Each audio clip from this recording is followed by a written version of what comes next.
Hello and welcome. Well, of course, it's a Friday night, and that can only mean one thing.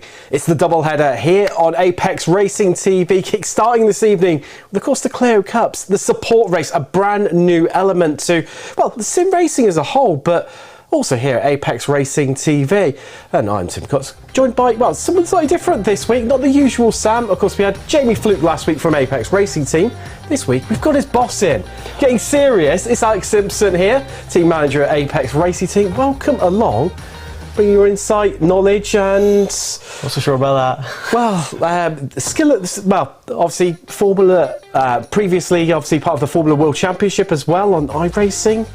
Weren't too bad at that, were you? No, exactly. Not too bad. You did all right once or twice. I did. That's about right. Once or twice. I did my fair share of touring car racing and front-wheel drive. So hopefully, I can, shed some experience to the masses, and yeah, we'll see how it goes tonight. I'm looking forward to it. Most certainly, and of course, Silverstone, the second to last round.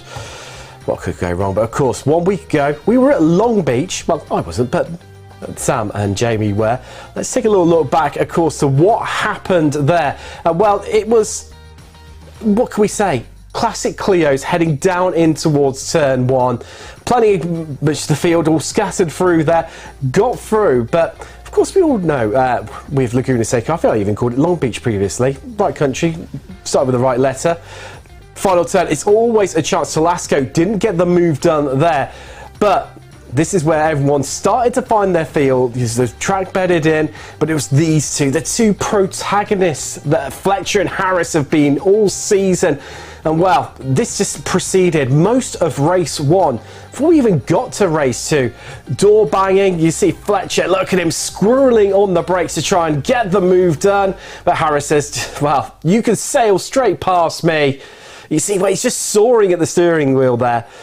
And then Harris just nips back through, carrying all the speed and momentum, and that carried Harris through to victory in race one. And of course, well, with that quickly over and done with, top 10 inverted, as is always, for race two. And well, they got underway, and this always provides a bit of a challenge for our drivers to head down in towards turn one. The faster guys, they're in the midfield scrapping away. As you can see, people two wide, even a bit of a three wide in the background there.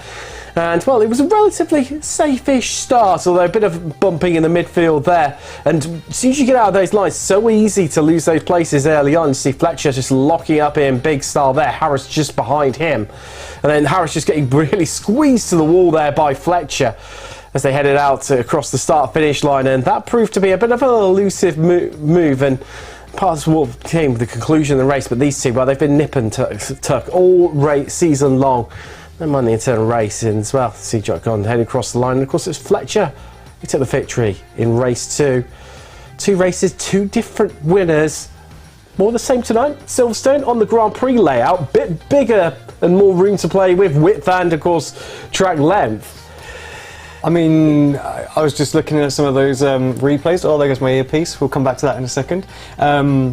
I mean, the Clios look like they're perfectly suited for some good, close, action-packed racing at a circuit that you can't normally overtake on, which is Laguna. So I think the Silverstone National Circuit, that's just going to be, yeah, a plethora of moves left, right and centre. Well, the good news is it's even double the fun because we're on the Grand Prix layout. We're on the Grand Prix, sorry. Yeah. No, I mean, even better. No, I did have a fierce debate with Sam Fitzpatrick, obviously organises the league as well as obviously normally joins myself here, that we should run the national layout. It's more of the, relative akin to real life, but he was insistent, no, Tim, it's rubbish for racing on.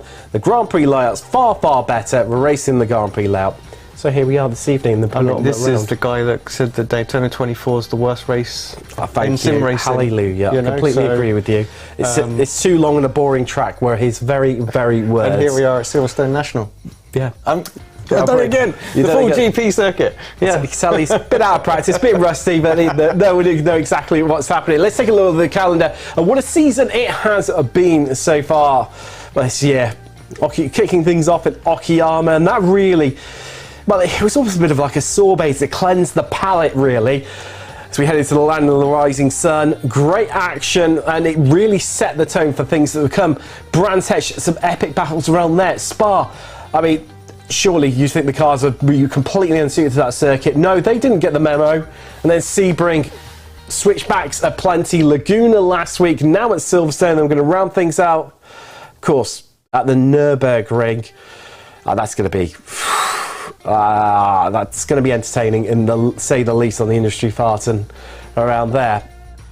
But that's a long circuit that you can get on board with, that's for sure. Oh, it is. I think that'll be a lot of fun in these guys. I mean, I'm not sure how many laps the race will be. Probably what, 1, 2? Not quite that. They're not quite that slow, but yeah, it's about 2 or 3. It's running a slightly longer format for that one, but it's going to be challenging to say the least. And well, should we take a little look at where we are in the championship standings so far this season? And well, you can imagine in pro, it's the usual names up the top. Mark Fletcher leads over Damien Harris, but there's really not a lot on it. Just a measly 25 points difference, with Jack Godden only 10 points behind him. Of course, Godden losing a bit of ground to Fletcher and Harris, with of course those two winning races last time out at Laguna. Jack Wilson, if he hadn't have had so many incidents and calamity and drama, just where would he be this season? He's shown epic pace with Luke Barber and Kimber Haight running at top 6 for there. I mean, realistically, I think it's going to come down to a straight dogfight for now at the end of the season between those top 2. I think Jack gone just an element of a chance of keeping in there, hasn't he? I mean, like I say, he's only 10 points behind. I say it doesn't seem a lot, but I think you're right. He's basically just got to win it from here on out if he's going to get back into it. I think, it's always tricky when you're from the outside in. Of course, you've got nothing to lose though, so you can just go for it. Can't you? And sometimes it's weird. I tend to find I am rubbish. That I tend to have my better racing when there's nothing to play for, so you just go out and have a bit of fun, and you tend to, I certainly put in quicker times and perform much better when it's like that. You're not under pressure. I was about to say you can have a bit of mental pressure, can't you, when you're leading the championship. You get to this stage, couple of rounds to go, you've at this point, as much as the racing drivers go, oh no, I don't look at the championship until the last round and things like that. They all know where they are, and you always drive a little bit differently, knowing that you just need to hold on to the lead and things like that. So yeah, he'll go for it. But I'll trust you on that one because I've never been there myself. Let's take a look at AMS, and well, it's Andrea Talasco, of course, involved in that little bit of a bump and run last time at Laguna. He leads the way over Patrick Olsen, and well, it's a big old margin, and Talasco can't really be caught from there. Scott Malcolm, well, he's another one. I thought he'd be a bit higher up, but he remains in third with Cliss of Hage and Walsh running out your top 6 there. And well, just take you through the proceedings for this evening. We've pretty much touched on it already, of course. 2 20-minute races, top 10 inverted for race 2. Of course, qualifying, that's just getting kicked underway right now. We're going to be trackside for that very shortly for you. That's going to set the grid for race 1. The race results for race 1 are going to form the grid for the race 2. Of course, as mentioned, those top 10 are inverted here. But I think without further ado, Alex, should we just get stuck into it and get stuck into qualifying? Sounds like a good plan. I think it does indeed. Well, we will be back incredibly shortly. We'll see on the other side these quick messages from some of our partners here at Apex Racing TV. We'll be live from Silverstone with qualifying. Are you struggling for consistency in your sim racing? Does your iRating look like a roller coaster? If so, we have good news for you. The way to get more consistent is to first understand what you're doing differently than the professionals. And VRS is the answer. With our competitive subscription, you will have the telemetry, setups, tutorials, and everything else you need to fully analyze your driving. Our data packs and the ability to compare your driving with the best in the world will show you exactly where to adjust your inputs, change your driving line, and shave seconds off of your lap times. And our powerful and precise Direct Force Pro wheelbase and precision pedals are being used by some of the world's best drivers. All these champions agree that VRS hardware is not just the best on the market, it's also priced well below the competition. So if you're looking to upgrade to direct drive and the best pedals in sim racing, VRS is your answer. If you want to get better, get faster, and make it happen sooner rather than later, you owe it to yourself to find out why so many people are switching to VRS. You'll be so glad that you did. Visit www.virtualracingschool.com and learn why the best use VRS.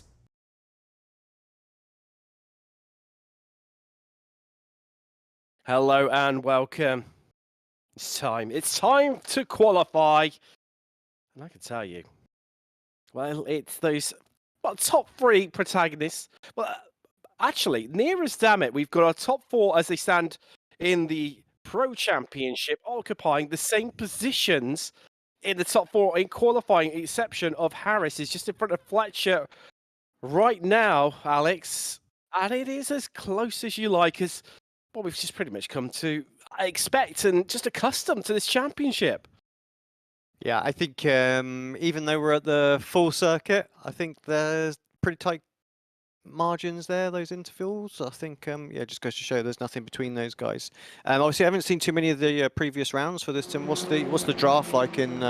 It's not too bad. We've had a few issues, obviously, which I know iRacing are working on with the contact model, but newer car, it's to be expected. It hasn't stopped them though, having their own, bit of rubbing doors, touring car style. That's what we want, right? We want to get it out there and, like you say, bang some doors. There is one thing I'm disappointed about this car, is that its wing mirrors don't fall off like they do on the Mazda. Oh. I think we need to lose some wing mirrors.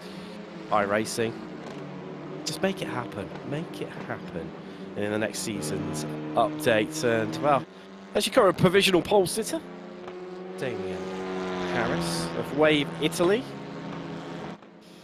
And well, 2 tenths clear of Fletcher, gotten hot on his heels. As Olsen just goes faster than Hedgecock, and Lloyd Barr pops himself up into 5th place. Telasco up into 5th, times coming in left, right and centre. I tell you what, Telasco, the leader in the AM Championship, cat amongst the pigeons, amongst the pros once again. There's Queenan just slotting in the time to go faster than Scott Malcolm, but it just really shows with Hedgecock, Modus and Queenan all being pros, being out-qualified by Telasco and Olsen. In fact, Telasco out-qualifying Lloyd Barr in 6th place. Am by name, but certainly not am by nature, Alex. I think there's been a little bit of that in some of the recent ARL League races that I've watched, where we've seen some AM drivers really featuring strongly and performing well. So, yeah, definitely another that will get bumped up, I'm sure. Oh, most certainly. I mean, a prime example, GT3 trophy last season. A Pro-Am winning the overall championship. Congratulations, Mitchell Drysdale on that one. And, well, what a performance it was from him. But qualifying starts to cause a bit of an end right now. And the longer lap time around here of 2 minutes 23 in that region for a pole lap. Well, certainly to be in the front of the field. If you're not on your lap already, and, well, because Sam's such a cruel, harsh taskmaster, as soon as that 10 minutes are out, that's it. It shuts down qualifying. So you've got to be over the line before that timer clicks over. And just having a bit of a look at it, so there's a few drivers that are going to squeeze over. This is one of them, Telasco. Harris has just gone purple in the 3rd sector, interestingly. Although Fletcher isn't on track, neither is Jack Wilson, who was 2nd and 4th respectively. Jack Godden doesn't really look like he's improving too much. So I think this could be Harris's in the back, although he's just gone slower in sector 4. I think slipstream definitely playing a part of that one. And how he's able to pull out that purple sector. Of course, purple standing for best anyone on track. It's coming down towards the back end of the circuit. Well, in fact, that's him pulling over by the looks of things. So he's done dusted qualifying, feeling safe and secure there for certain. To see Lloyd Barr, is he going to improve? Doesn't look like it, bar a mammoth final sector. Well, it does get a slightly better final sector then, improvement in there, but it goes slower overall. And well, that's the checker flag out, and that's qualifying done and dusted for us as we just transition across into the race session now. Who's going to come out on top? Let's take a look through the grid. Harris starts on pole with his arch nemesis, Mark Fletcher, alongside him. Then we've got Jack Godden and Jack Wilson, the Jack row that is row 2. Andrea Telasco, you top qualifier in AM. He starts 5th alongside Luke Barr to make up row 3. There's another AM on the right side of the grid is Patrick Olsen alongside Adam Hedgecock. Janos Modus as Mikko Kuitunen for company to run out your top 10 and row 5 of the grid. Row 6 is an all-AM row. Scott Malcolm and Paul Joseph Clist with Hans Verheeg running out your field. As we are green and we are away. No messing around here. Who's going to take it at Silverstone in race 1 this evening? As we head down to turn 1. And it's an orderly affair. Everyone knows they've got time. But of course, the top 10 being inverted, Alex, you're going to have plenty, you know, a pretty good chance as a back marker to start on pole in race 2. I think you know, if you have a bad race or something like this time, you don't worry about it too much because you know you're going to be in a strong position for the second race today. So, yeah, I think it opens it up a little bit for him, doesn't it? Oh, it certainly does indeed, as they head out of the Loop and Village complex there. See Hedgehog trying to get a bit of a move done there on the outside, but it's Harris leading the way. And exactly how he wants it, because Fletcher is currently being pressured and bullied by Jack Godden behind him. Of course, Godden, oh no, that even looked like a bit of netcode to me, as Jack Godden sent spinning there. And that's promoted to Lasco, the AM driver, up into 3rd. Not sure about the netcode there. I think that was a definite. You're getting nailed. I was just trying to be nice, Tim. I'll say it as I see it. Yeah. Right. Aaron on the side of caution there, and that's put Godden all the way down to 7th place. Certainly start that he wouldn't have hoped for since that contact with Wilson. And definitely a hard, well, next 18 odd minutes and change for the Brit to try and climb his way through the field, but up in front, Fletcher.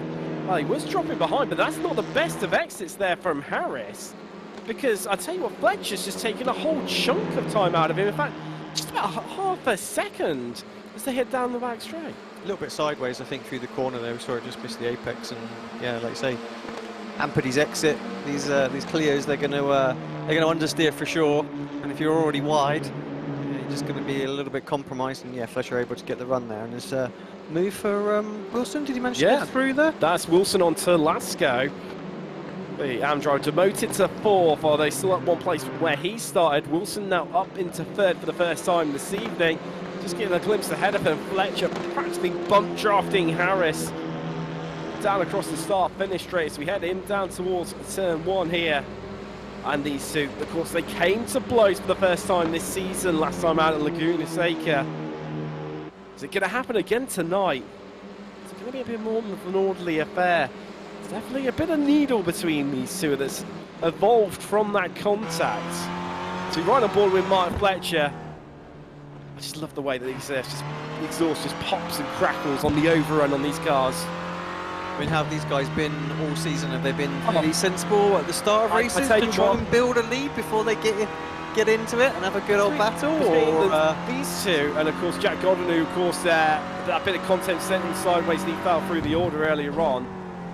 They've been really, really good all season. We've had some epic battles that have just looked absolute fun, and nothing short of that in terms of drivability and where they've looked after one another. But now we get into the business end of the championship, and I think it's just all of a sudden started to change a little bit, and yeah, maybe just pushing for moves, and it's all got a little bit serious, hence why they're, nearly 1.5 seconds clear of Wilson, who's no slouch whatsoever in 3rd. Yeah, Wilson trying to get back into that draft range. I'm assuming there just so he can get pulled back down your Wellington strain, hanger straight. Yeah, he'll be hoping these guys have a little battle the next couple of laps just to make that a bit easier, I think. Well, I get a feeling these two are going to play a bit sensible. They'll pull out a bit more of a lead, and then they'll come to blows and really go at it hammer and tongs. Which we can be completely and utterly wrong on that one. Although Wilson is starting to creep in on them, but at the risk, of course, of just what is he doing to those tyres? How hard is he pushing them? Is it going to hurt him a little bit later in the races? Ashcott's just got past Quittenham a bit further down through the field. So we head down here. So back of the circuit now, onto the brakes, and what from Harris.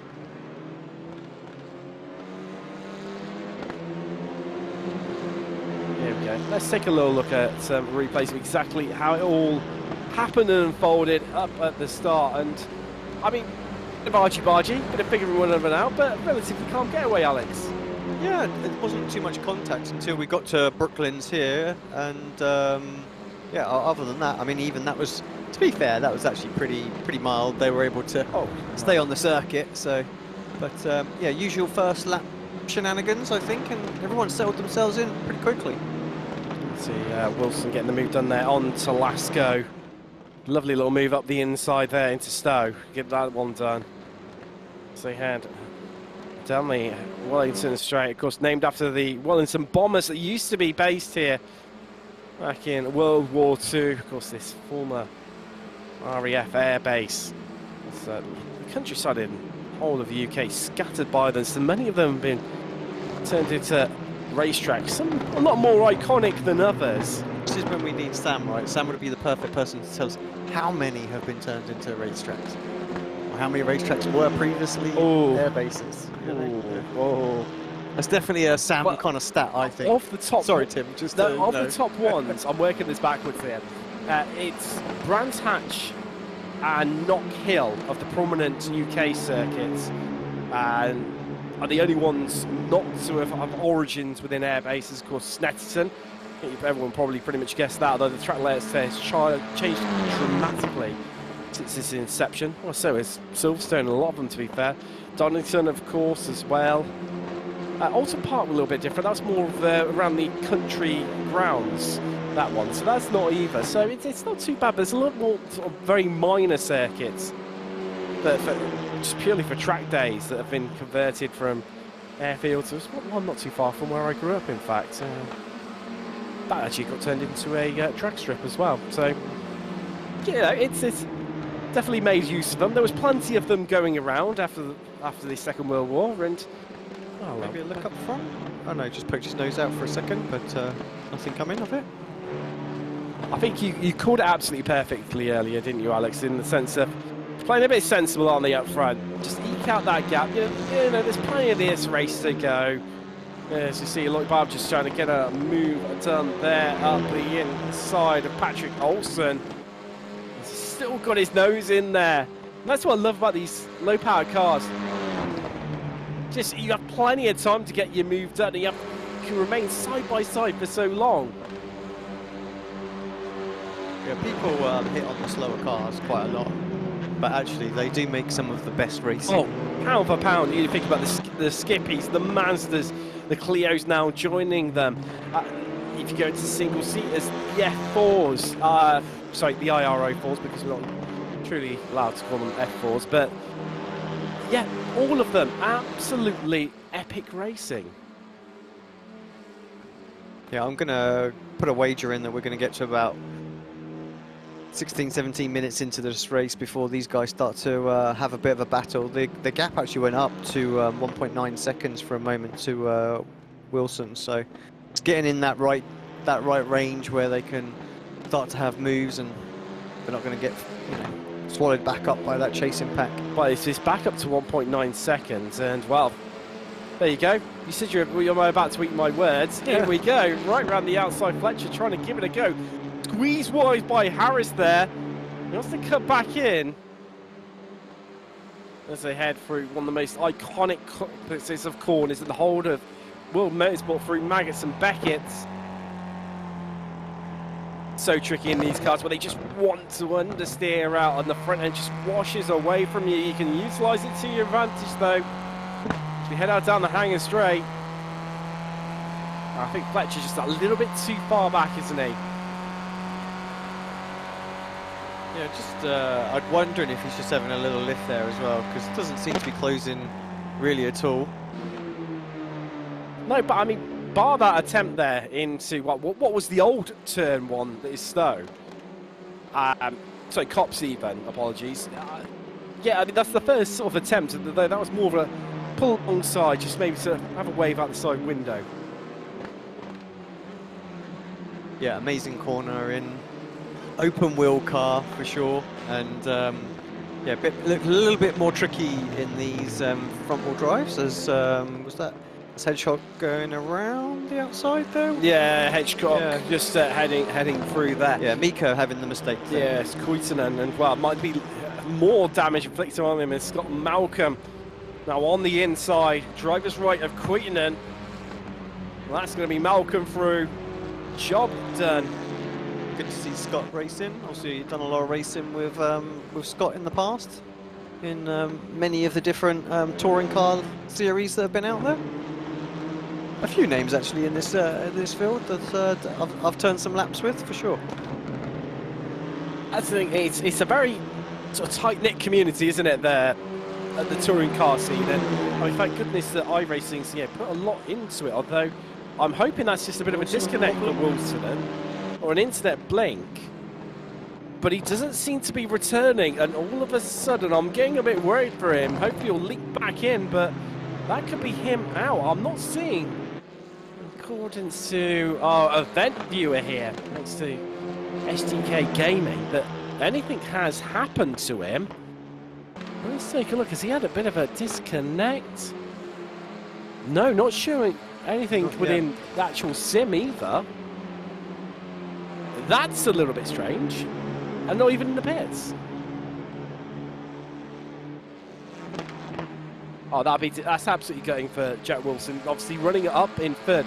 That has now promoted Jack Godden back up into third place. So back to where he started, however, some 2.5 seconds down the road from Harrison Fletcher, whereas beforehand they were pretty much right on top of them.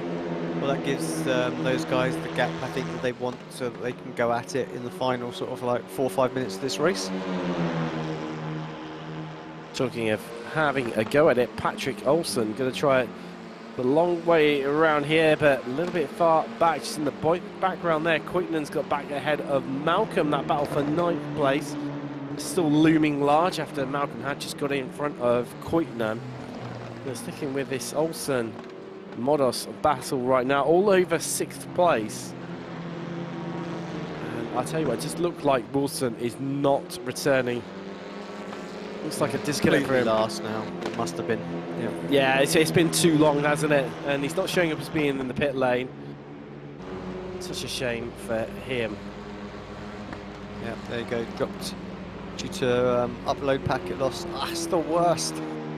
But yeah, it's fortunately, it's our version of a, puncher or mechanical failure, something like that. Yeah, it's one of the things that we we try so desperately to mitigate, especially here in Corby in the Apex Racing team headquarters. So I think we we pay way over the odds for the internet here. You pay for what you get in this life, don't you? And but even then, it can all fall apart on you. Oh yeah, it's seen it before. I mean, pros when there's power outages. Not that not that anyone really bitches, but obviously we try so much, have like backup internet connections and things like that. But of course, the big issue is iRacing. You are locked in on the IP address that you have. So even if you have got a 4G router handy or something like that, you could fail over.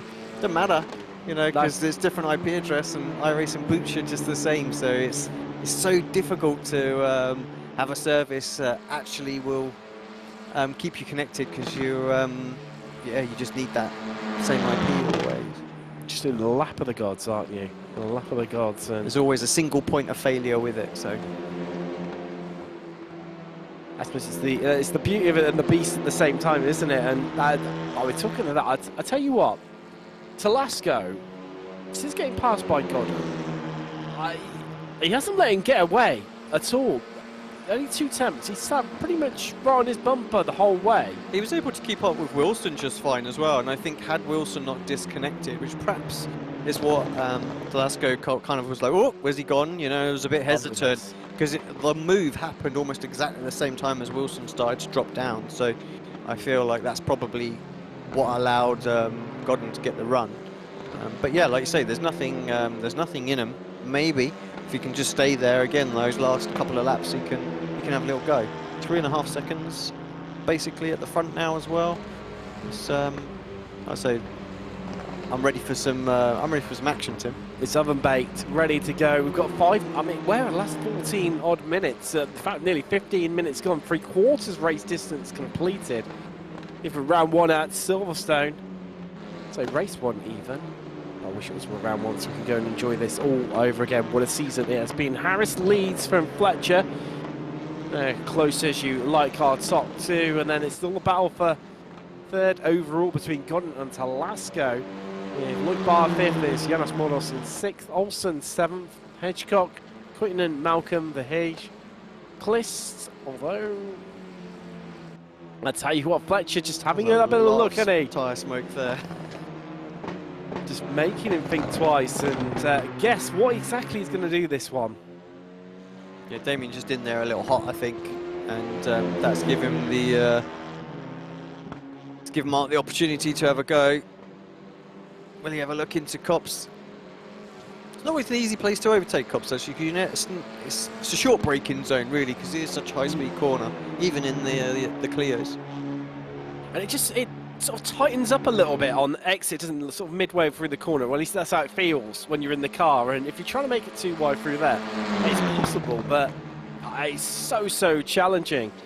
And I think if these two start getting sideways, especially a part of the circuit, like through here, through Magnus and Beckett's, that 3-second gap that they've built over Godden and Talasco is just going to evaporate as quick as you like. That's a good exit from Fletcher. He's definitely got an opportunity here, shaping something up. Harris going defensive, pins it almost to the white line to try and stop that round the outside.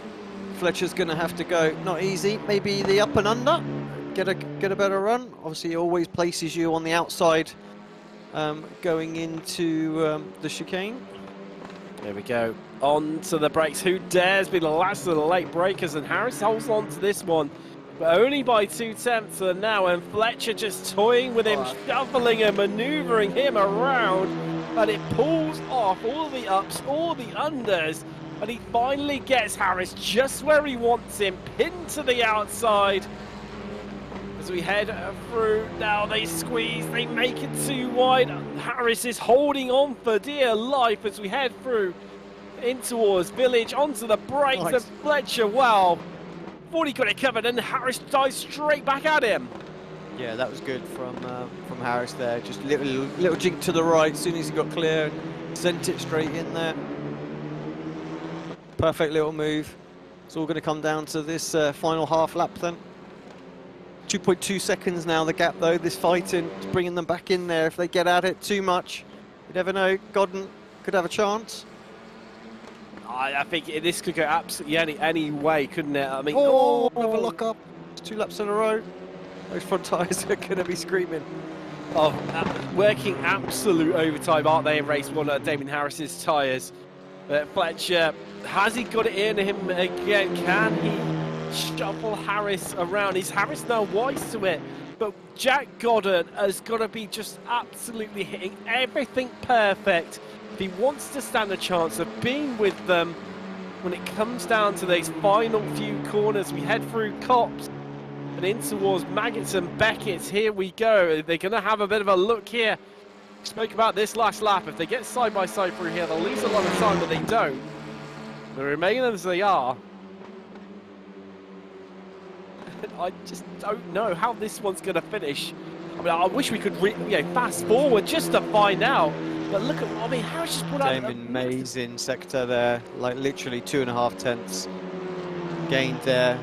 Weave in, try and prevent the draft. I think he's got it done. Anything over sort of 4 tenths coming down Hanger Straight is really difficult to get done. It's going to have to be a really late move into Club Corner if he's going to do it here, Fletcher. I mean, it's such a long lap time in these cars. It's hard to tell. I think they're going to get one more lap out of this, Alex. Oh, yeah. Oh, look, Harris locks up again there, doesn't he? Through Club. There we go. White flag's there. White flag. There it is. Barney's giving it away. 1 lap left. One more set of opportunities. Scott Malcolm, he's on for provision. Race 2 reverse grid pole. For him, he's looking comfortable in that spot, but it's all about this battle for the lead. That gap behind them's just come down to 2 more seconds. As Fletcher. Oh, I mean, he's prodding, he's probing, he's poking. but he can't find a way through. I mean, he's knocking on the door so hard, he may as well be smashing it down, but Harris just will not let him in.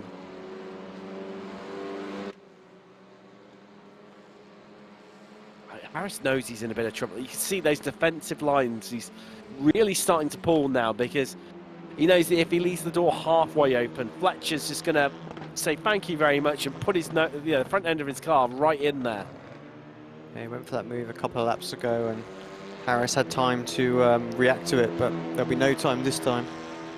Gap's down to 1.9 seconds between these two and Jack Godden just behind them. I mean, I don't think Godden's going to get there. I don't think he's going to do it. I mean, he'll give it a good go.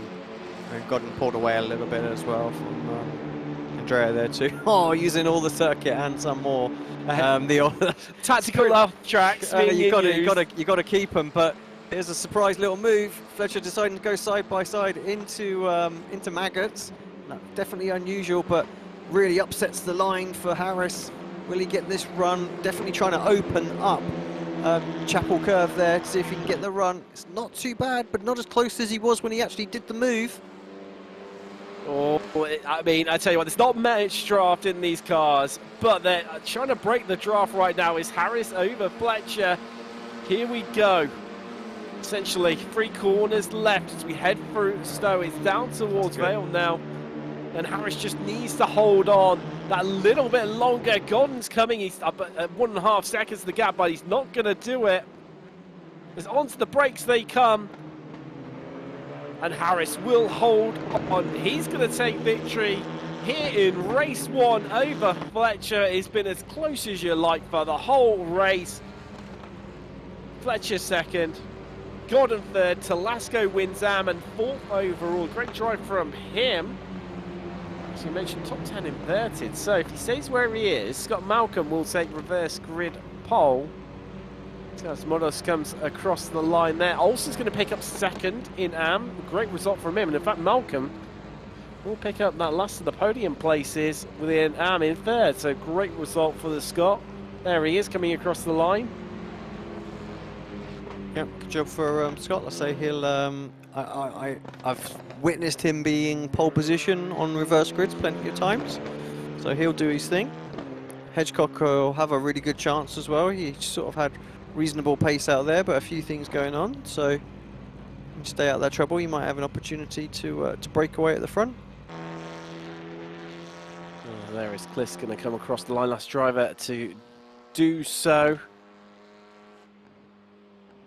And we can fully confirm the results here from race 1. Of course, later up on tonight in fact, we've got Porsche Cup. Then live from Silverstone as well. Make sure you tune in for that one. That's going to be an absolutely brawling barnstormer, if there ever was one. Big grids, big action in the Porsche Cup series, like it's been all season long. So they're coming towards the close of their season as well. Of course, mentioned in the build-up, Clio's brought on as the support races. Not something that tends to be done in esports, within sim racing in general, and really well received. Great to see as well. It's an alternative format, but a bit more true to real life motorsport. Yeah, like I say, we're at most motorsport, most series these days, they have multiple races going on the weekend. So yeah, it's good to see. Kliss across the line, and well, we can bring up now your classified results from race 1 here from Silverstone. Harris took the victory. Fletcher, he finishes in second. Jack Godden third. Then Telasco took the victory in Am. He was 4th overall. It's Luke Barb, Yanis Modos in 6th. Patrick Olsen, the Swede, in 7th. That's a great result for the Team Banana driver. 8th was Hedgecock, quitting at 9th. Then Scott Malcolm ran out of the Yaran podium. He finished 10th overall. He will, of course, take reverse skid roll. The top 10 are inverted. Hans Verheij, he was 11th, and it's Kliss in 12th, and Wilson with that disconnect hurt him dearly. He finishes 13th. And well, we're just in between the 2 races now. We're going to head to a quick ad break, and we'll see on the other side. We'll be live race 2 this evening in the ARL Clio Cup from Silverstone.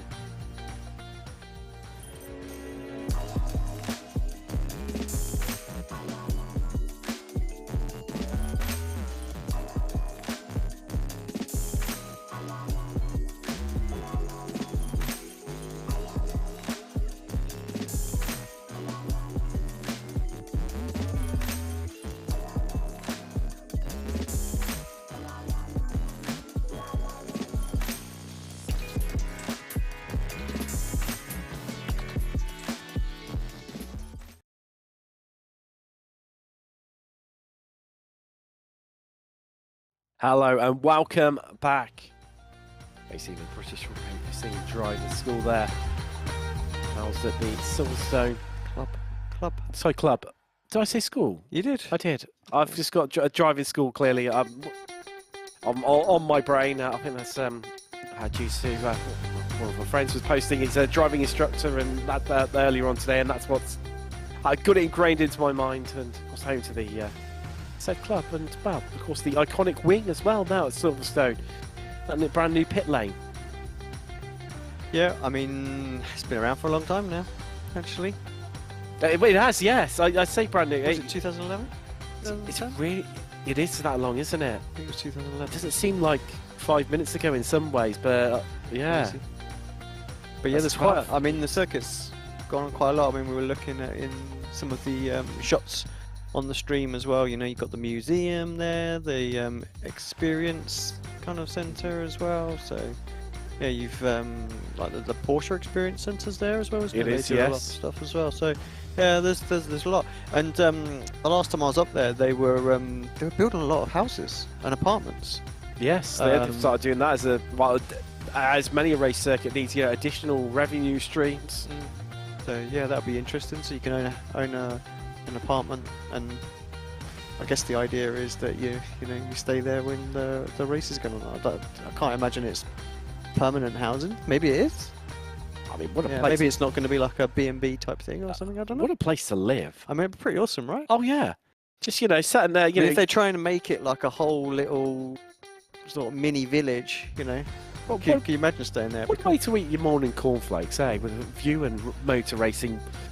So here's your grid for race 2. Race through quickly. Malcolm on pole, there's Quitno on the front row with him. Hedgecock and Olsen, Modos and Barb, Salasco and Godden, Fletcher and Harris, Bahage and Clist. And Wilson, well, still waiting for him to line up. Has he made it back into the session? Yes, he has. He's back with a bang. Come on, Jack Wilson. What can you do from the back of the field? The only way is up here at Silverstone. An unexpected win from the back. Last the first challenging coming from Wilson. What a story that would be after that power cut earlier on. Put real damage to his race. As here come the lights. Let's get ready to go racing from Silverstone for the second time this evening in the ARL Clio Cup. As we are green and we are racing, and who's going to take it this time? Malcolm on pole, and he storms away, and he's going to hold of. Oh, that was close. Shut the door right in Queen's face into turn 1 there. No messing from the Scot. Yeah, full commitment into that turn 1 there. It's like, well, I'm coming over that. That's my line, whether you like it or not. Well, look at that. 3 wide, 4 wide. But we're good. Oh no, we're not. I definitely spoke too soon. Oh no, that was Andrea, wasn't it? Oh, that looked like a rejoin, but maybe he got away with it. Well, after winning in Everyone else is still going, so I'm going to assume everyone else is okay. Oh yeah, I think we've all made it through. That was Salasco there, and well, taking the alternative route across the track. As seeing in the background there, going 3 wide onto the brakes, and well, involved. Jack Wilson up 7 places into 6th already. What a start from him. He must have heard you. He must have done. I'm going to do it for Tim. Come on, little Jackie, you can do it. Up into 6th. But he's in good stead as well. He's got the likes of Harris behind him. He's got Fletcher, who's made no gains since the start. That's why he's finishing 2nd in race 1. So this is a move up front. Coyton then loses 1 place to Hedgecock. Oh, that's gone and gone. And he's in the wall. Oh no, Jack Godden. It's turned out to be a disastrous round for him. That tap from in race 1, and then, well, an even bigger one in race 2. So the core panel's still a thing then? Oh, definitely. Definitely. Yeah. If you ever wanted proof of it, that's it. That is definitely it. Right there. Oh, I think that was... that's a rejoin as well. Oh, this big incident in the background. Bob involved, Harris. I think we're going to need to get a replay and see exactly who instigated that. Replays, Alex. Oh, yeah, They've got to pick that one because there's about 3 different instances. I mean, at one point I was thinking, are we actually watching live pictures? This is the replays of what we've just witnessed previously. But no, Hedgecock to the lead then. Like I said, I thought Hedgecock had a chance here. If these guys all battle behind and he can get on with it, got an opportunity. Malcolm just needs to try and tuck up in the draft. These guys having a really good battle as well. But look who's behind him in third. And he's only taken him just over a lap to do it. Crazy. Jack Wilson up there. That's Harris Damien into Harris the pits. I think it was Damien that was involved in that rejoin as well. I might be wrong. So maybe some damage. Meatball. Yeah, new damage model can be a bit susceptible, can't it? That's a good move from Wilson. Sends it in on Scott there. Yeah, Malcolm doesn't turn in or anything like that. Gives him the room. But yeah, Wilson, great first sector and well in the draft. No question whether or not he's going to be able to tag onto the back of Hedgecock here, I think. I mean, realistically, his only threat, he's only a couple of cars behind, is Mark Fletcher. As Quinton heads past Scott Malcolm there. He's, of course, started up the front early on. Still scrapping it away. Behind them is Fletcher, who just mentioned about. So he's managed, despite that poor start, and well, not making up any places to say his poor start. Not exactly a bad point, but now climb 4 up into 5th. Of course, the big symphony of chaos definitely helped him, and part of the story of why he's managed to claim so many places in such a short space. Malcolm is leading out though. Talasco, who was off the back of the pack on turn 2 down at Village on the opening lap, is now up into 7th overall and 2nd in class. And I think he was about 5 or 6 seconds off the back of the field. I mean, he was certainly a bit, because, yeah, like I say, he's rejoined right at the back there. Just goes to show there was definitely some chaos he was able to capitalise on. Oh, the pass on the grass. Inside. Here we go. Can he make it to the lead? With it in only 2 laps, Wilson goes for it up the inside and shows Hedgecock. Wow, with great effect.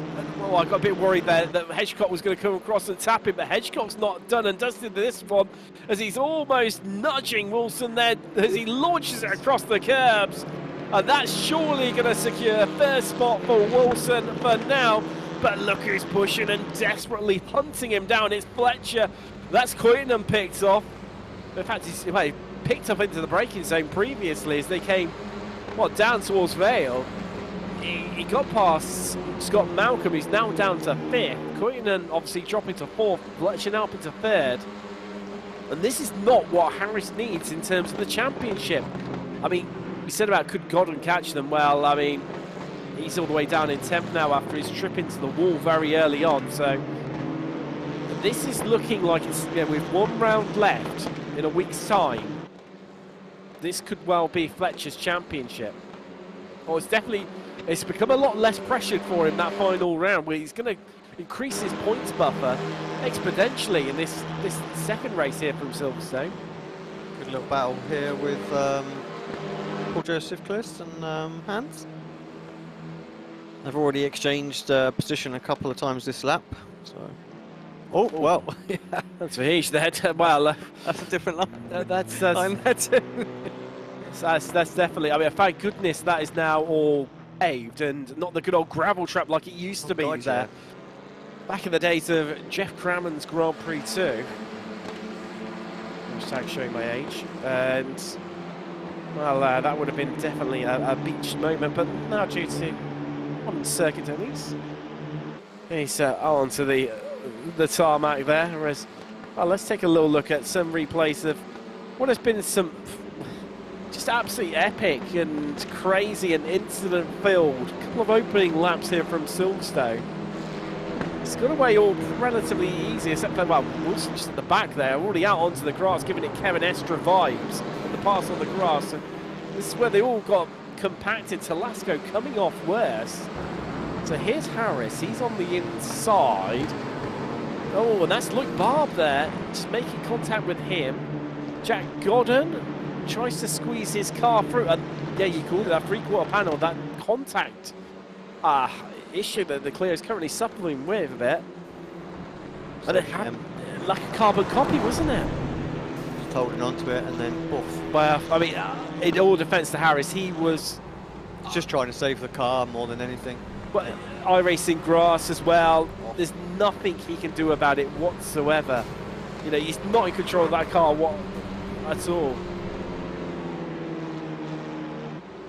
So this is Olsen concentrating on him on the outside, the team banana driver. Oh, there we go. Yeah, so you just see the different shot of it. So yeah, bang, and then there was a bit of netcode there as well, to be unfortunate. Such a shame, isn't it, really, when you get done by the netcode goals, but sometimes they give us something to take it. You see Fletcher just heading on through there, but back to live pictures, and Fletcher is past Hedgecock, and now he's up onto the back of Wilson.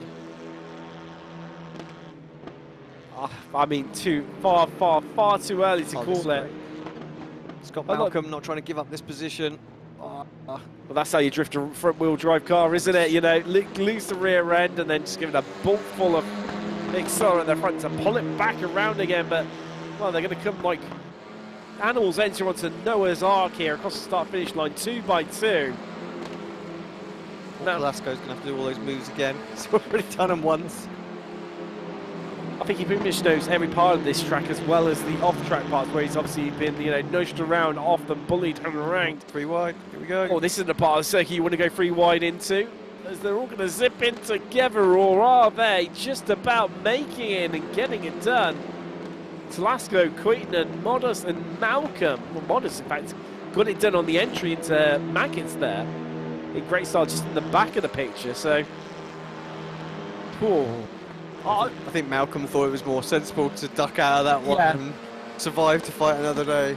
Could have easily ended up very poorly. I'll allude to it again. I mean, Talasco, down and out. This shows why you should keep on going.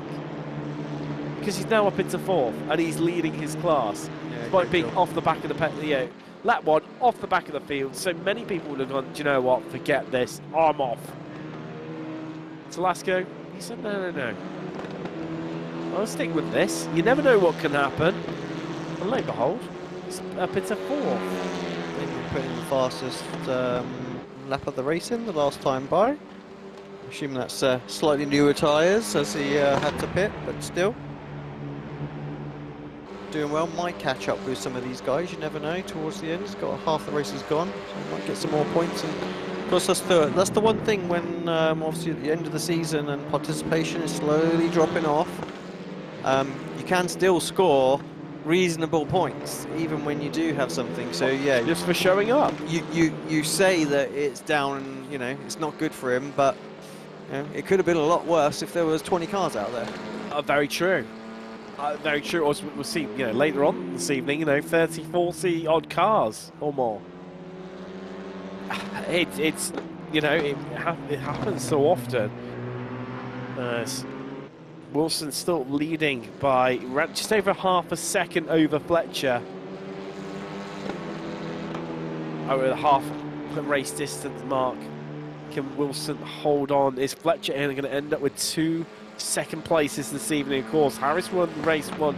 He's right down at the back and well off, as we've just mentioned. It's Wilson's moment to shine. Can he hold on? Big questions, and a big, well, I say a big amount of time, you know, 50% race distance. Some races you can have 12 hours left to go. We've got 10 minutes. In fact, we haven't even got that left. It's 8.5 minutes. Yeah, can you imagine a 24-hour race in the Clios? I think that'd be, I mean, they do, of course, the Citroen C1 24-hour at Silverstone. That's absolutely fascinating to watch. There's about 90-odd cars turn up for that every time. And just watch them come into turn 1. You're not allowed to modify the car whatsoever, bar a roll cage. Obviously, safety first. Watching them scream scream and screech and squeal into turn 1 for the first time, about 5 or 6 wide. It's the first time you see it, it's just bamboozling and hilarious in equal measures. Maybe a special event then. We should think about. Oh, definitely. 60 of these going at it. Oh, definitely. And I do believe, you know, they're going to be included in the, obviously in the NEC as well, so... I mean, great to see. Of course, you do get them run in the real-life Nürburgring Endurance Championship as well, so it makes complete and utter sense, really. It's certainly a bit better than the Mazda, in my opinion, running around in that championship. Going in for a lot of hate for all the MX-5. I was going to say, I feel like that's dangerous territory. That is. Mazda is quite loved, and you know, it's a decent little car, actually. So it is, but it's more fitting of its surroundings. You don't tend to see many, well, I don't think you see any MX-5s in that real-life championship, whereas you do see Clio Cups, is what I was implying more so.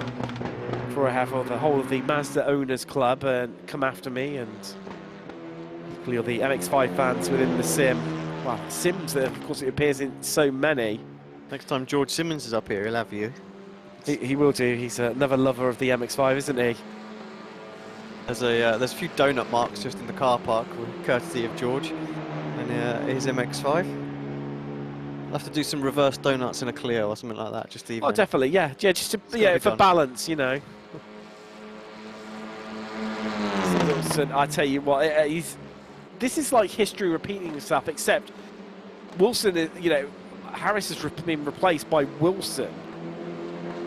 Fletcher was in this exact same situation in race 1 at this moment in time. I tell you what, Harris has had a cracker. He's picked up a place now. He's back past Vahij. So he's up into 12. He's got 3 seconds to cluster ahead of him. He can still gain some more places into the depth of this race. We've got 6 minutes remaining here from race 2. Fastest sector once just gone to Jack Godden. He's pushing all the way to the finish to try and pick up some more points. Another driver who's had a yo-yo race. Up, down, round, back up again. Salasco course. Wilson started from the back. Just having a look, 4 seconds a lap faster, Harris, than Paul. So I think he'll get to Paul. Don't think he'll get to Olsen, but he's 2 seconds a lap quicker than Olsen as well. So there's not that many laps left though, unfortunately. So. I was thinking maybe a top 10 still might have been on the cards, which oh, mistake by Wilson, and that's going to cost him dearly as he just tries to get his nose back alongside, tries to hold on here through Village, squeezes Fletcher wide, and I think he might just get away with this, Alex. Yeah, we'll still have the insides coming into Brooklands there, so should be able to hold on to it. Just needs to send it in a little bit just to cover off Fletcher here, so he doesn't try and hold it around the outside, which actually Fletcher's doing extremely well. You always have the high ground if you can keep your car just to the right there, and yeah, great from Fletcher.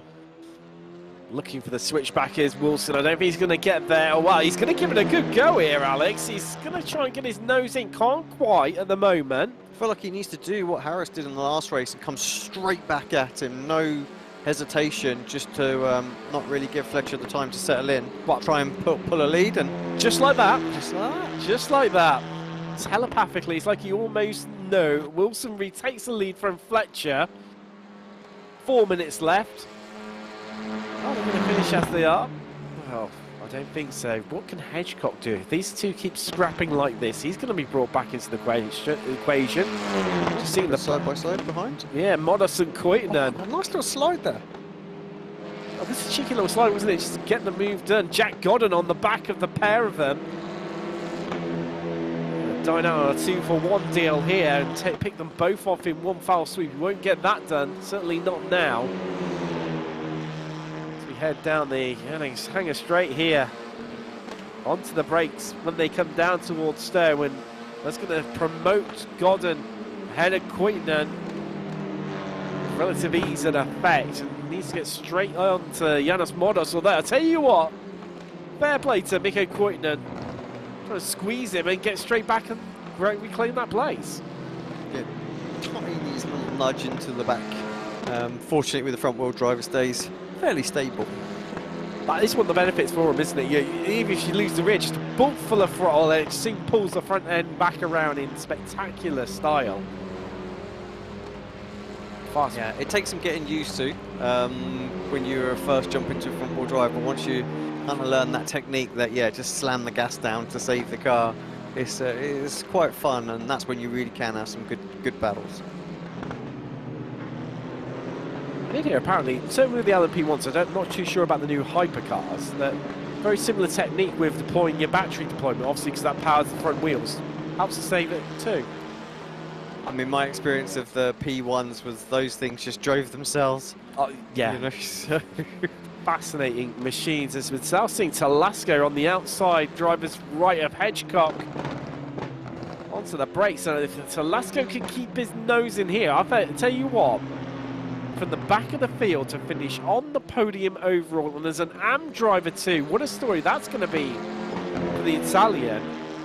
Still side by side with Hedgecock. He's going to squeeze in, but he's going to have the inside line into Cops here. Let's look at the clock. They're going to have one more lap left remaining after this.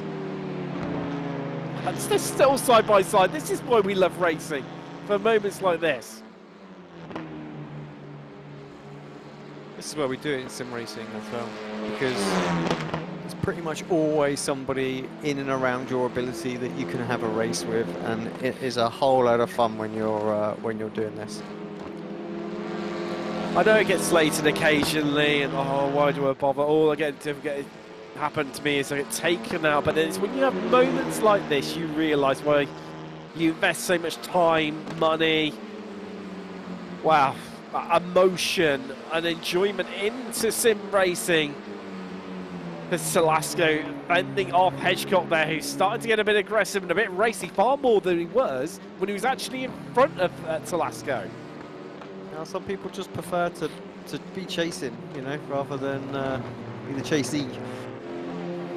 So Adam definitely come alive, looking a little bit more aggressive now.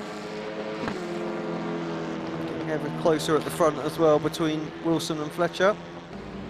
I've just been keeping half an eye on that myself. Like, when does Fletcher make his move? How much longer does he bide his time? He's running out of said time though. That clock is running down. We're definitely on the white flag that has been waved, I think, at this point. It has. Like I said, I didn't see Barney waving it as they come across the line, but time is ticking down. One lap left to go from here at Silverstone. And who's going to take it? It's going to require something big, something bold from Fletcher. Is Wilson going to pull off the fairy tale? Rags to riches story. Fletcher will be desperate for that win after missing out in race 1 to Harris. He wants to take the top step of the podium. Wilson just needs to hold on that bit longer. He's got just over half a lap remaining as we come past the old start-finish straight. Still Wilson ahead by quarter of a second. So they're going to take Stowe. And if he can, I think if you can just fend him off through Maggots and Beckett's. We saw Fletcher make a lunge on Harris at this point in the previous race. Is he going to do it again? He's sizing him up. I think Wilson's just about got it covered here, Alex. Needs an amazing exit, does Fletcher. He was only 3/10 behind last time. He's tried to open it up to get a better run. Lost a little bit of time. What's the exit saying? It's not enough, I don't think. Again, 3.5 tenths. It's going to be in the same position. He has got a better run, but I just don't think it's going to be enough. I think it's going to be that's a bit too far back, unless it's going to take a big moment on the brakes. But Wilson's got it sorted, feeling confident. But Fletcher definitely quicker there through Stowe. And here we go, 2 corners, make or break for Fletcher. Is he going to lunge? He sizes him up and then fakes back to the outside with a big lockup. He bounces it across the curb. Wilson just needs to hold on for dear life. And he's going to take it from the back of the grid to the top step of the podium with a flash of the lights. Jack Wilson, a effect simulation, takes the victory. Yeah, great racing there. What a great job from the back of the field. That's that's one to remember for sure. Oh, definitely. As Talasco comes across in 3rd place as well. I mean, from being essentially last on halfway through the first lap, another great drive. It wasn't even halfway through. It was because it was down at Village. Village, yeah. So I mean, what, a quarter, a third? He helped Jack to find a space or two, and then yes, there is and that. then had the tall order to do. But yeah, you know, winning AM and a podium as well. Amazing drive. Hitchcock in fourth. I thought Adam would do well there. You know, I would have thought a podium. So it's a bit of a shame to see him drop down to fourth. But yeah, great drive by these guys. It was the formation photo moment finish there for them on their in lap. Well, we're going to head to a quick break now. We'll be back on the studios very shortly. We'll take a look back at some of the action here from Silverstone and, well, take you through the classified results from race 2. We'll see you shortly.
Welcome back, and well, you can actually hear me this time rather than me just looking like a madman, gibbering on and flapping my hands around. You can't hear anything whatsoever. It was an old kung fu film, wasn't it? Well, yeah, like one of those, like Charlie Chaplin films, but it's mixed in with a bit of kung fu.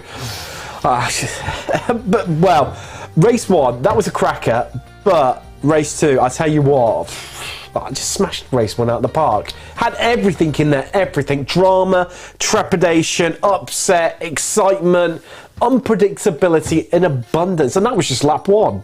I think having the guys having to work their way through the back, actually the reverse grid worked really well because everybody had to work their way through from the back. So yeah, we had some good racing there. There was some unfortunateness, you know, a bit of a shame for Damien to kind of get involved with how he did, and then the rejoin really, obviously, I can only imagine that must have been a meatball or something like that sent him into the pits. Well, yeah. But yeah, still managed to recover a little bit, so pretty well, yeah, I mean, still picked up a couple of places from there. And, I mean, likewise, Jack Gordon, he ended up in the barrier, lap 2, and then I think he finished up 6th place. We'll bring you some confirmed classified results very, very shortly. And Telasco down and out on the start of the first lap, and then ends up on the podium overall. Yeah, podium and, class win, so great job. Not a bad result. Should have a bit of a chat to Andrea Telasco, and well, Andrea, welcome along. Just talk us through, I think, race 2, because we were just saying you look completely out of it, and then all of a sudden, come the end of the race, you're on the podium. Just talk us through that. I've not sure if he can hear us, or so we can't hear him, unfortunately. It's a bit gutting because I'd love to know about Andrea Telasco and how he managed to just pick everyone off left, right, and centre. Alex. So well, we'll come back to Andrea. Very good evening. Oh, there we go. I can hear him loud and clear now. Andrea, magic of technology. Yeah, all of a sudden works. I'm not so good. I'm not so good in English, so okay. Speak slowly, please. Race 2, lap 1. You're off track, and then I was touched from behind. From I don't know. We were 4 wide in turn 2. And there was a contact, I think, between Harris and Barb, and in the various rebound, I was took over. I restart and then I tried to come back, and it went good. I think it went better than good. I mean, at the end of the race, you're on the podium overall, 3rd. It was amazing. Just talk us through the race and just how you managed to keep your energy up, and how you managed to be so focused to keep going. For me, sim racing is just having fun because I am 40 with 2 children that go to school, and it's just having fun. So I close the game when the race is over. And I restart on the back of the field, and I try to push, trying to catch the best position that I could. Also because I miss round 1 in Okayama, so I have not a drop round. I already have round 1, so I have to go. I have to finish all the race. You definitely do, but I mean, what an absolute cracking result for yourself. I mean, race 1 as well, that went very well, you know, in its own right, really. I mean, 4th overall in that too.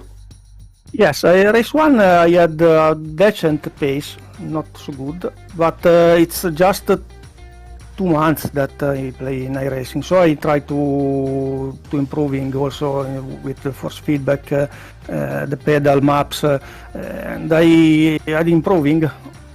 Round by round, I'm improving. The top 4 guys, Harris, Fletcher, Gordon, and Wilson, are unreachable.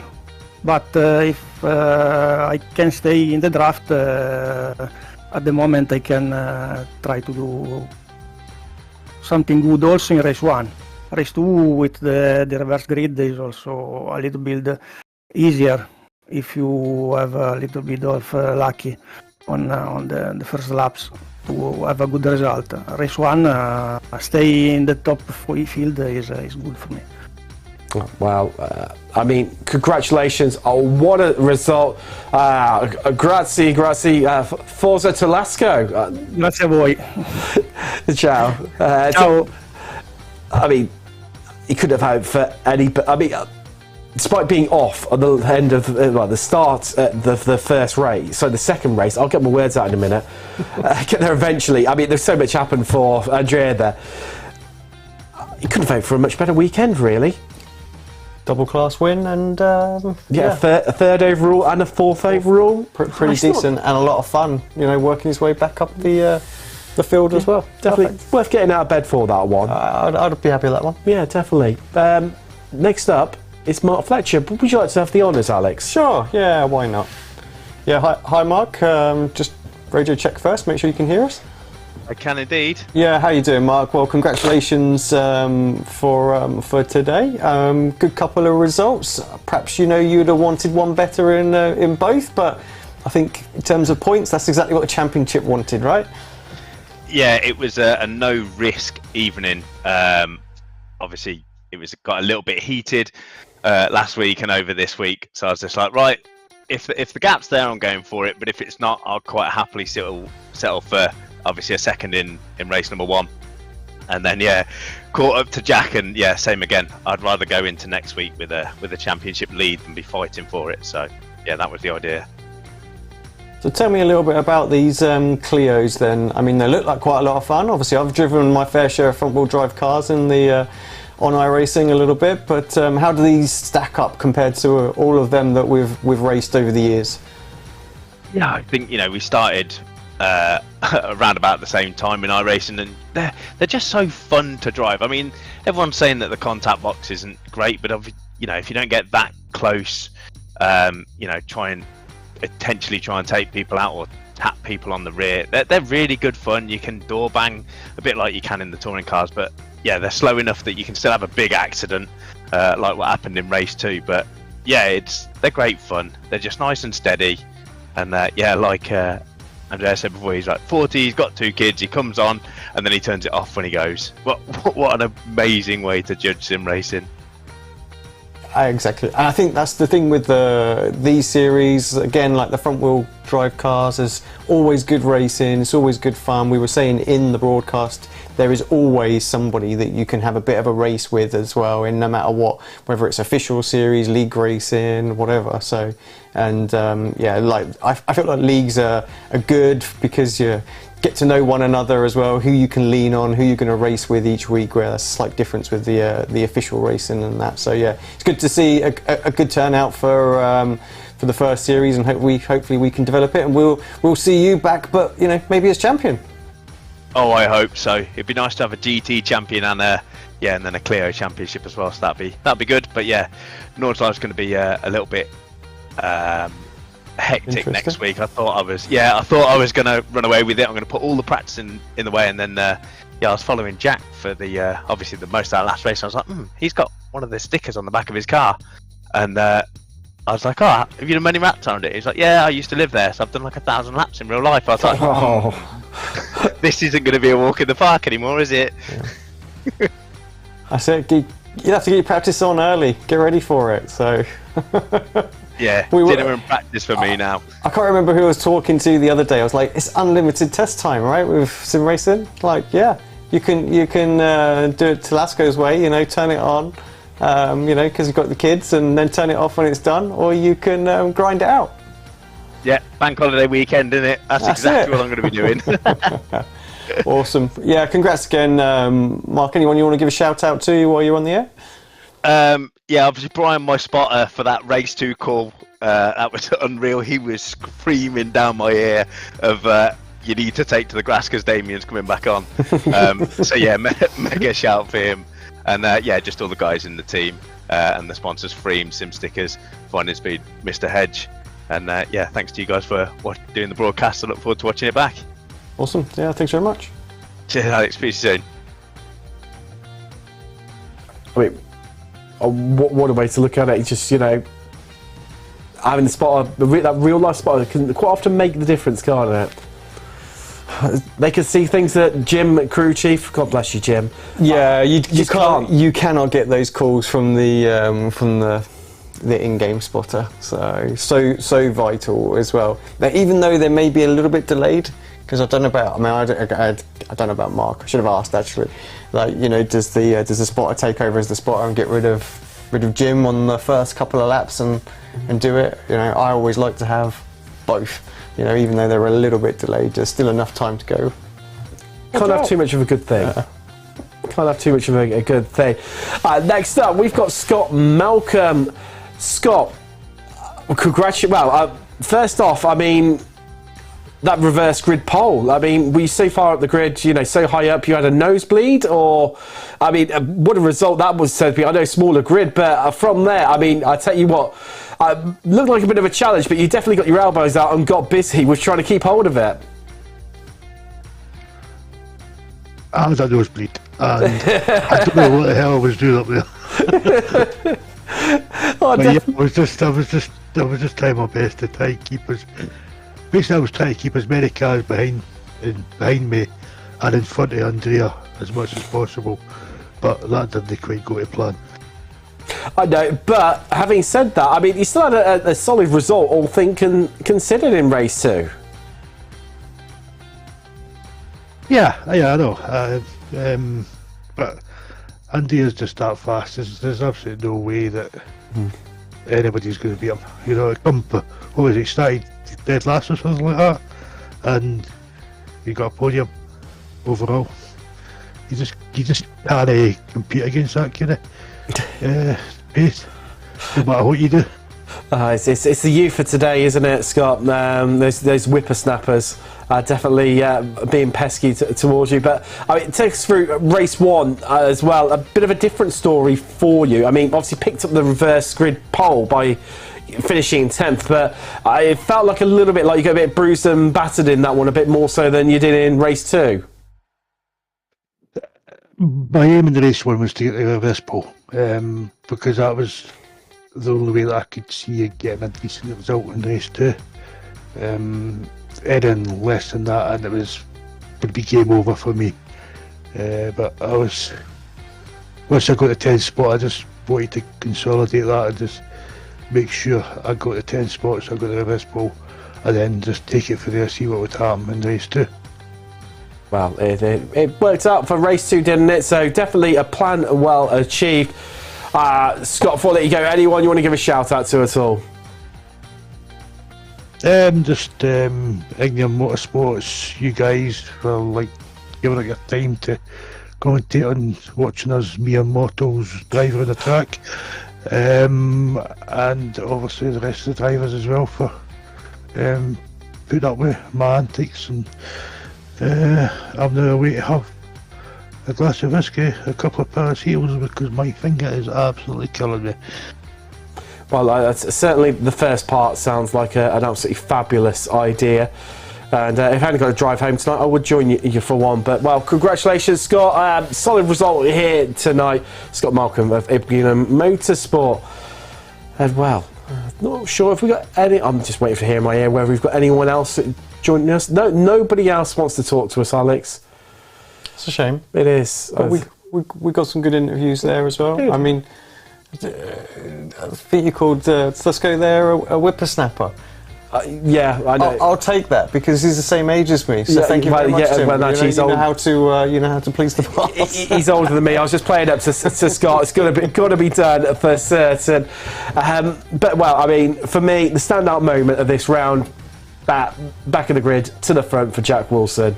I mean, yeah, you can't say anything different, I don't think. I mean, there were some good moves, there were some good battles. We're seeing it going on behind us at the moment as well. But yeah, to come from the back, I know it was a smaller grid, but you still got to work your way through some really quick drivers out there as well. Oh, so, definitely. Yeah, amazing job for him. I mean, but even then, it was so hard to pick because there were so many success stories. You know, as we said, Talasco, you know, that incident at turn 2 down in towards Village, then comes out back of the pack, off the pace by about 5 seconds, and then all of a sudden picks up a podium overall. Jack Godden, he had a great recovery drive. It was all about falling off the track and having a great recovery, all starting at the back. Jack Wilson. Yeah, exactly. Damien with some really good defence in the first race as well. Just don't forget that. I mean, I feel like he'd have been right there if it wasn't for the accident. But yeah, solid work. It looked like he was going to get picked off by Mark in that first race, but held on to it. So yeah, like I say, lots of decision. But I think you're right. So from back to last to first, you just can't beat it. Well, on that bombshell, I think we can agree on something. It's time to end things though. Stick around. Well, go stick the kettle on, or grab yourself a drink, because not too far away from going live with Porsche Cups from Silverstone. It's coming up shortly here on the channel. But well, what can we say? It's been drama filled, but it's been like that all season. What are we to expect any different? I've been Tim Cox with Alex Simpson. And we'll see you, well, very shortly for Porsche Cup. And if not, if you're tuning in for Clio's, week's time, we'll be at the Nordschleife. We'll see you then. Goodbye.